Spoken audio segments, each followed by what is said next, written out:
so Chris Paul um, went off last night, not in the game, because in the game he wasn't that good. He got fouled out. Questionable last foul, but he got fouled out. Terrible game on Mother's Day. And then he tweeted that somebody tried to attack his mom. And I'm like, and hold on, I'm a Mavs fan. I'll give the disclosure. I put it out. I'm a Dallas fan. So I was like, well, where's the footage? We in 2022. Everyone's got a camera phone. There's cameras all throughout the arena. And then you see this clip of him like cussing out this 15-year-old kid. And for some of these fans that want to defend it, fans of Caucasian descent, let's be honest, that wasn't right. You know what I mean? Period. If this kid was 15, yeah, granted it's a child. It's not like Chris Paul walked up and smacked him. But if he did, I'm not so sure everybody would have been upset about that. I can see if you smacked the kid in the back of the head.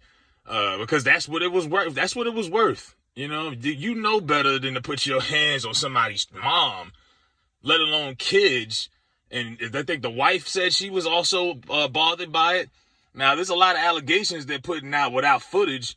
The only footage we got is Chris Paul basically telling the kid, I'm going to see you after the game. Like, I want that smoke.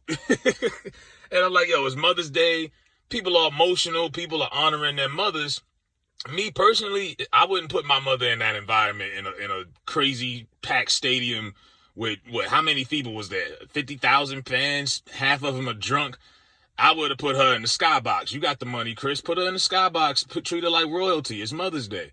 I wouldn't have put her out there in the middle of that crowd. But apparently he went off. He was like, yo, y'all want to find players for talking to the fans, but the fans get to talk to, us, our people in your kind of way. And it's not the first time players have talked about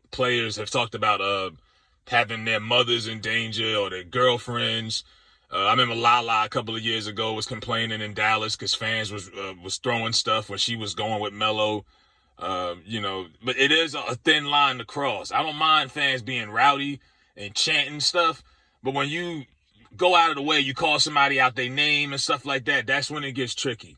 Like, everybody was waiting for someone in the Boston crowd to call Kyrie the N-word during that series. It didn't happen because Kyrie mentally checked out and he didn't even play good after the first game. But you just knew at some point one of these drunken idiots is going to mess it up.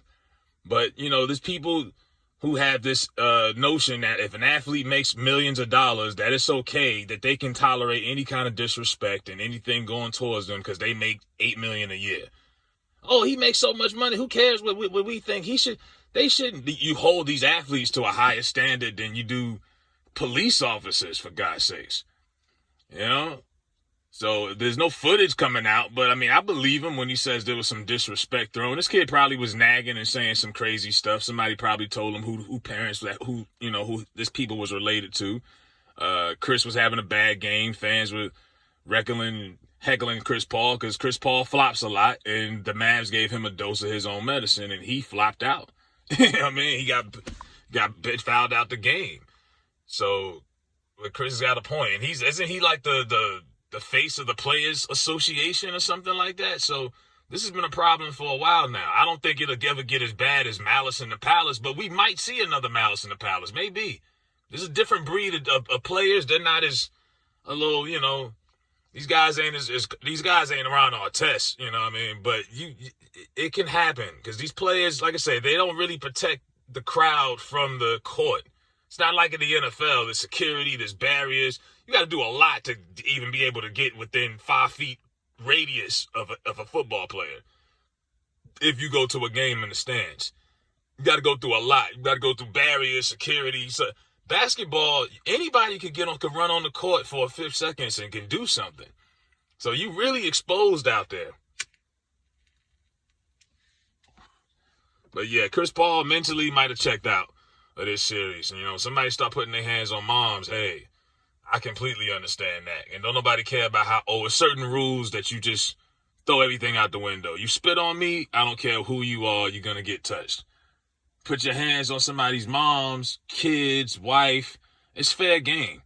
But like I say, I think the Mavs released a statement. They're going to ban this kid from the stadium. But I doubt it if this kid actually put hands on his mother. But disrespect is disrespect. So I get what Chris Paul was saying. But for somebody like him to come out and just curse like that, I was like, oh, he really was bad. But yeah, Chris Paul's mother should be in good hands. Happy Mother's Day to all the mothers out there, the good ones who actually take care of their kids and actually cook good meals, read, do homework, and stuff like that. Let me know what y'all think in the comment section.